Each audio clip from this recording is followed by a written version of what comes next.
report issued indicates Michael Jackson's personal physician may be charged with manslaughter and arrested within about 2 weeks.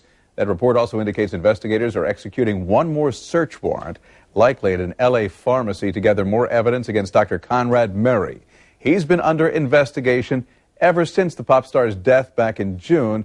He was with Michael Jackson when he collapsed. Scott Mitchell, attorney with Lester and Mitchell, joins us to discuss these newest developments. So, Scott, first let's talk about the manslaughter charge. Why manslaughter in this case? Well, manslaughter is the only one of the homicides where they don't have to actually show an intent to kill. So it's different in that respect. But they have to come close. They have to come close. California law is similar to Florida.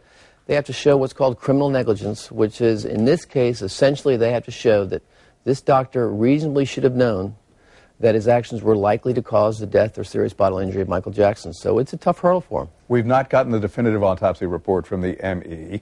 Police appear to be playing this fairly close to the vest.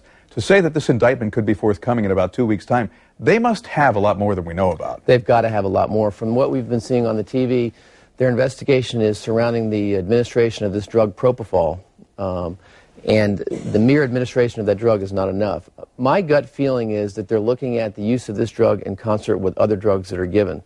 Propofol is an anesthesia-type drug that's given by injection that's supposed to put you into a twilight mode. It's done for simple surgical procedures like colonoscopies. And used only in hospitals. Used only in hospitals. And it's clear that this doctor was giving Jackson propofol to help him sleep. I think they're looking, and their search warrants are looking to see whether or not this drug was being used in concert with other narcotics.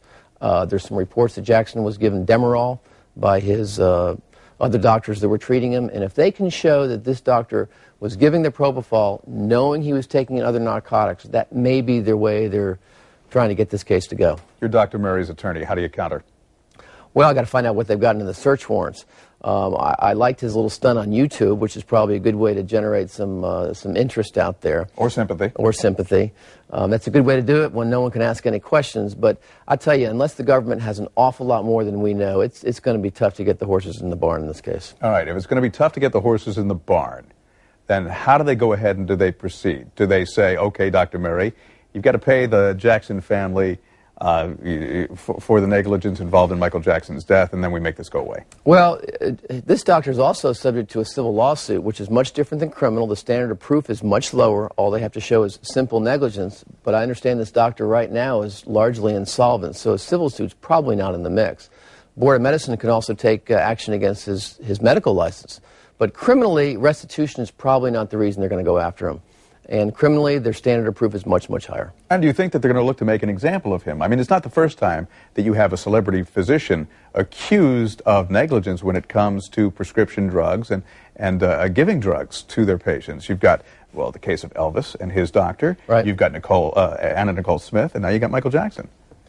True, but again, they're not going to be able to make a point if they can't convict him. You need the evidence, is what you need some evidence to do it, and that's why they're doing these search warrants. I think they're looking to see if this doctor was either prescribing more drugs besides just the propofol, or more likely to see if he was aware of what other drugs were being given to him at the time. You have a crystal ball. You can look into it, and before the book is written, how do you think this winds up?